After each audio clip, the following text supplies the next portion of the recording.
안녕하세요. 끝내주는 경제 끝내주게 풀어줍니다. 안녕하세요. 패러다임 디자이너 이광재입니다.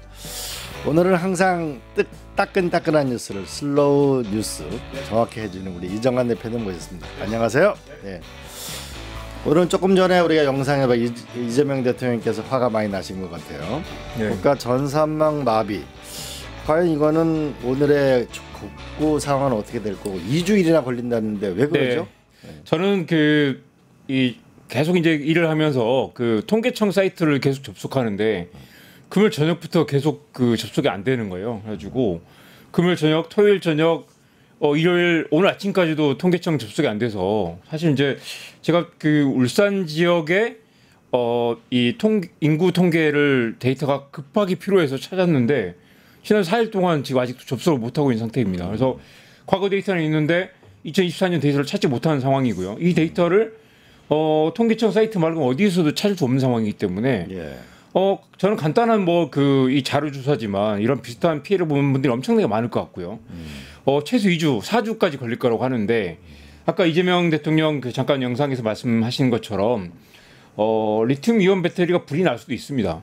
어느 조직이든 어느 기관이든 어느 건물이든 불이 날 수도 있죠. 날 수도 있고 불이 나면 장애를 얻을 수 있죠. 장애를 얻을 수 있는데 보통 이런 경우를 대비해서 보통 이제 백업 시스템을 두고 사실 국가 시스템은 어떤 경우에도 멈춰서는 안 되기 때문에 이걸 다 이제 이중 시스템을 두는데 불이 난 건 어쩔 수 없다 치더라도 물론 이제 불이 나는 과정도 이제 점검을 해봐야 되겠지만 불이 났는데 불이 났다고 해서 이렇게 국가 시스템이 멈췄다.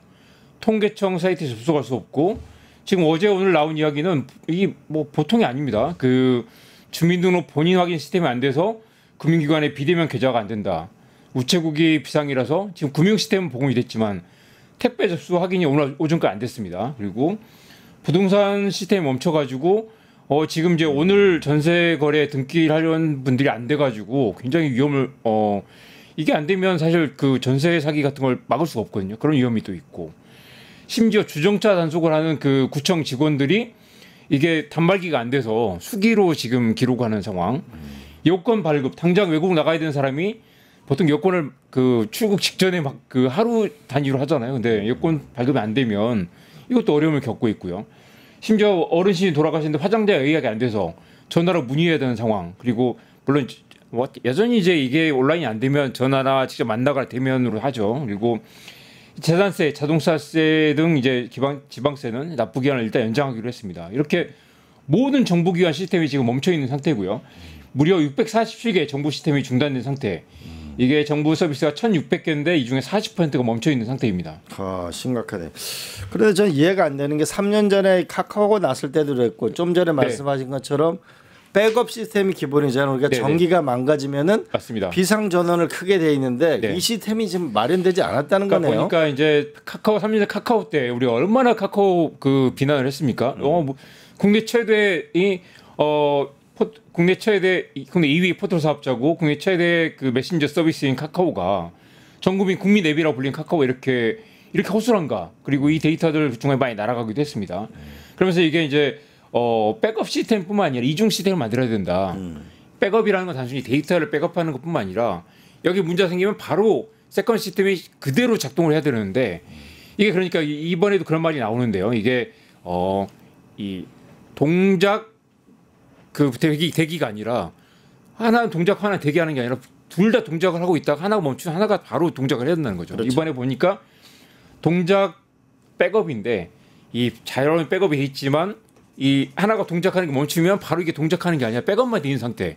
이걸 동작시키려면 지금 이제 지난 나흘 동안 이걸 동작시키기 위한 작업이 진행 중인데 보시면 아시겠지만 온라인 서비스라는 게 계속해서 복구 업데이트를 하잖아요. 그러면 지난 이게 백업이 언제 되는지 모르겠지만 백업 한 달 전에 했다면 한 달 사이에 계속 업데이트가 되거나 할 거 아니에요. 사실 이 자료는 자료고 자료의 뒷단에 백업이나 기본 인터페이스나 것도 있기 때문에 이게 완전히 동기화되지 않으면 자료가 있더라도 작동이 되지 않는 거죠. 그리고 이 정부 시스템이랑 수많은 기관의 데이터가 맞물려 있는 거기 때문에 완전히 실시간으로 동작이 아니면 동작 대기 상태로는 이게 실시간 백업이 안 된다. 그리고 그 사이에 뭐가 날아갔을지 모르는 상황. 지금 바로 이게 오늘 상황입니다. 좀 전에 이재명 대통령도 왜 이중화가 안 됐는지 그 짚어봐야 되겠다는데 왜 이중화가 안 된 거예요? 사실 이게 이제 그 뭐 조사를 해봐야 되겠지만 이중화가 안 되는 건 이게 지난 뭐 10년도 없었던 일이기 때문이죠. 물론 2023년에 그 일이 있었지만 그때 일을 경험하고 나서 이걸 이제 동작 대기 상태, 백업을 잘해도 된다. 자료가 여기 다 있으니까 보관된다로 생각하고 안일하게 생겼을 가능성이 있고요. 이게 기본적으로 이제 그런 그 예산 신청을 미루고 그다음에 또 시범 사업을 하면서 계속 이게 이 정부 기관의 특유의 이제 그런 이제 안전 지향적이라든가 그런 것들이 원인이 있었을 것 같은데 이게 이번 사건을 겪으면서 이번 알게 됐죠. 사고가 났을 때 대기 상태.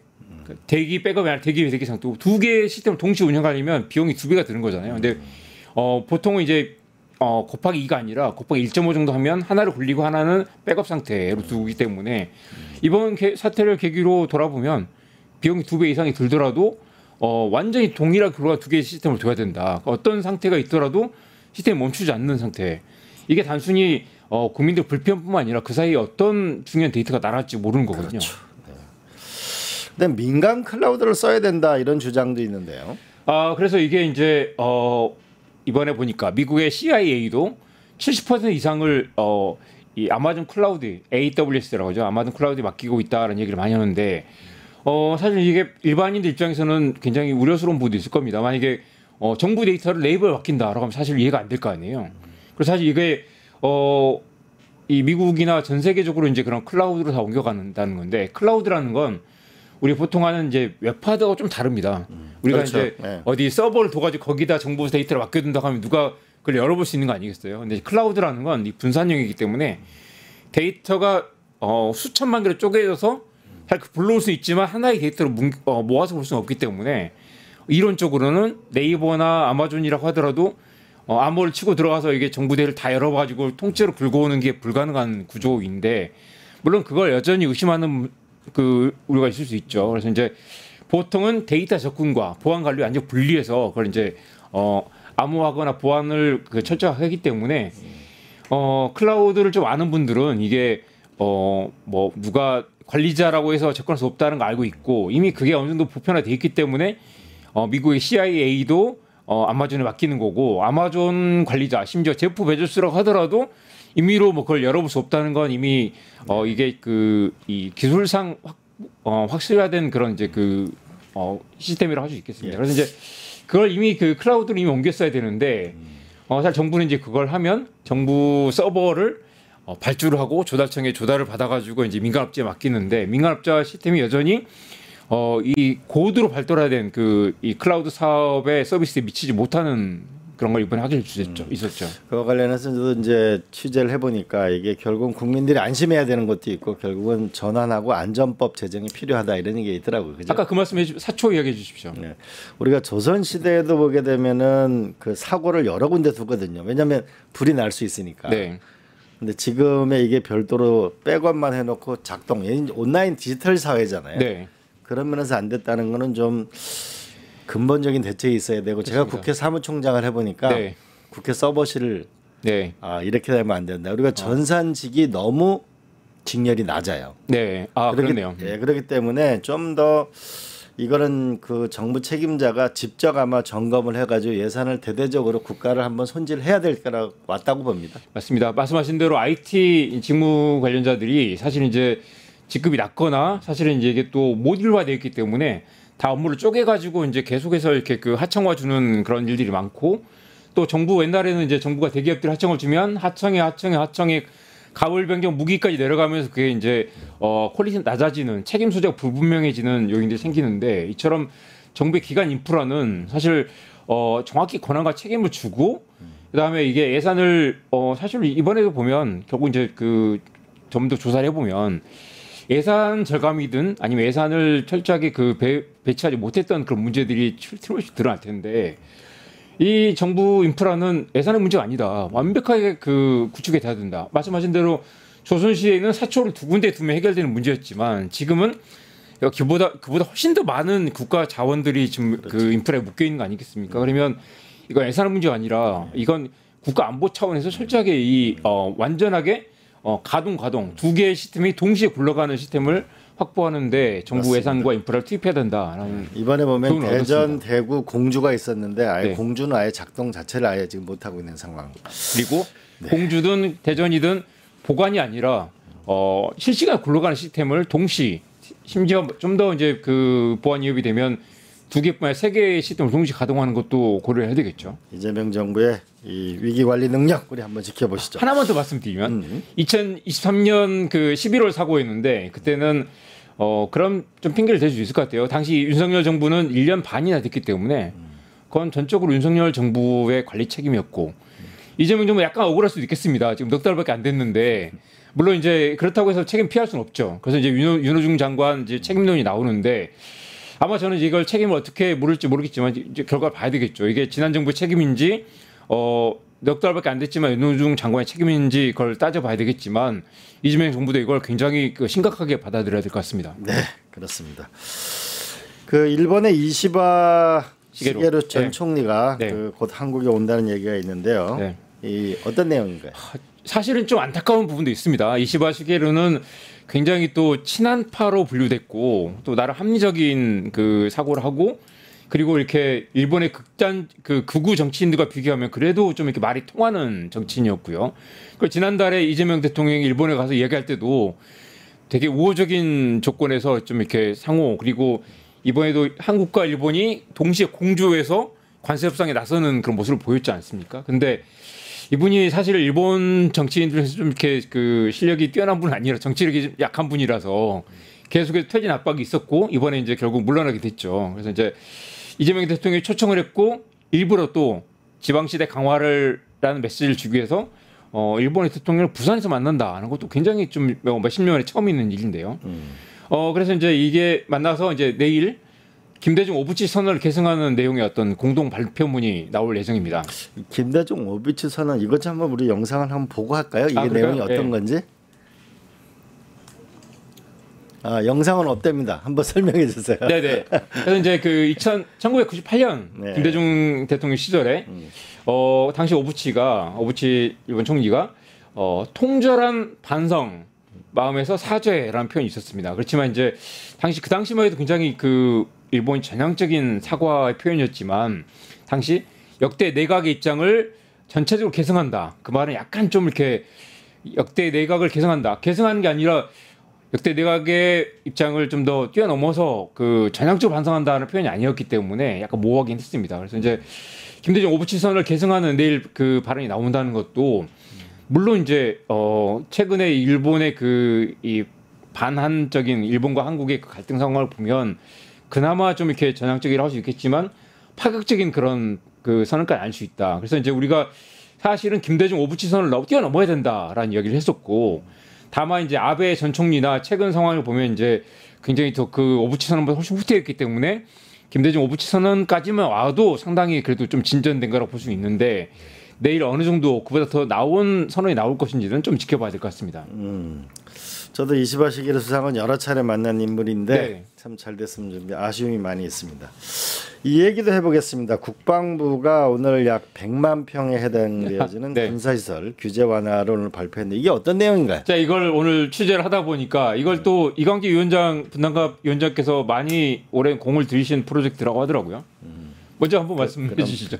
아니 뭐 말씀해 주세요. 그런가요? 네.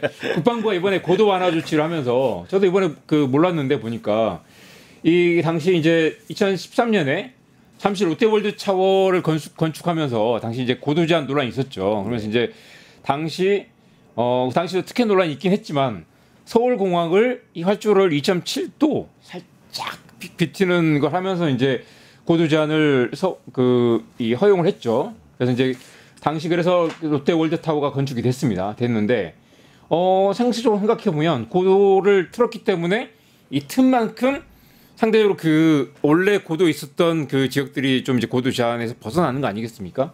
이게 12년 만에 사실은 이제 진작 풀었어야 되는데 그 지역에 살던 주민들은 이거 안 풀어주냐를 했었고 아마 그걸 이제 민주당에서 이광재 위원장 비롯해서 이제 계속 그걸 이야기를 해서 이번에 처음으로 12년 만에 풀린 것으로. 그래서 오늘 국방부가 이제 여러 가지 그 제한 완화를 했지만 그 중에 하나가 이제 성남시와 잠실동 인근의 서울 이제 남부 일근의 동남 그 서남부 일근의 그 고도 제한 완화가 발표됐습니다. 예. 이 고도 제한 완화로 인해서 많은 좀 재산에 피해를 받았던 분들이 좀 더 좀 희망을 갖게 됐던 건 좋은 소식이라고 생각합니다. 보니까 이제 5층에서 21층까지 높이가 상향되는데 아마 그 지역에 이제 사실은 재건축, 재개발, 정비 사업들이 아마 폭발할 것으로 보이고요. 생각해 보면 이번에 이제 이걸 단순히 이제 뭐 사실은 지역의 특혜가 아닐까라고 저도 처음 의심하고 취재를 해봤더니 이게 이 성남공항이 처음 생긴 게 서울공항이 처음 생긴 게 1970년인데 그때부터 이게 고도 제한이 이제 굉장히 엄격하게 돼 있었는데 아마 그 근처 가보시면 아시겠지만 비행기는 이렇게 높이 되어 있는데 고도 제한 이렇게 낮게 돼 있는 거죠. 아마 이제 지금 강서구의 김포공항 인근도 마찬가지일 텐데 비행 기술이 발달하면서 사실은 이제 고도 제한이 많이 낮아지는 추세인데 수십 년 동안 이게 비행기 있는 지역은 굉장히 그 고도 제한이 높게 책정되어 있는 경우가 있습니다. 그래서 보면 마곡동 같은 경우, 강서구 마곡동 같은 경우도 아마 12층까지 제한이 있나요? 그래서 보면 건물 층고가 다 비슷하게 제한이 돼 있는데 아마 이번에 이제 그 서울공항 고도 제한 완화를 계기로 김포공항 인근도 고도 제한이 풀릴 거라는 그런 기대감이 좀 있는 것 같고요. 그리고 이제 그동안 공항 인근의 이제 과도한 규제, 획일적인 규제, 그다음에 뭐 오래전 규제가 어떤 이제 경로 우전성 때문에 계속 유지돼 왔던 것들이 좀 이제 풀릴 것 같은데 사실 이재명 정부 입장에서 이걸 계기로 좀 어떻게 보면 이제 또 이 공급 완화 또 부동산 문제를 좀 풀려는 그런 의도도 있는 것 같습니다. 아마 그 비행장 때문에 그 강서구 김포공항 주변도 아마 고도 제한 완화가 많이 될 것으로 보여지고요. 분당은 고도 제한 완화가 풀리면서 재건축이 본격적으로 시행되는 전기를 마련한 것 같습니다. 네. 이상으로 오늘 이정환 대표님 네. 감사합니다. 네, 고맙습니다. 파타타타 증권봉합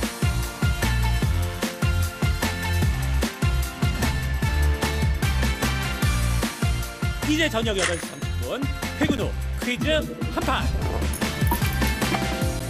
혼자 하지 마세요. 같이 해요. 매일 저녁 8시 30분 많은 참여 바랍니다.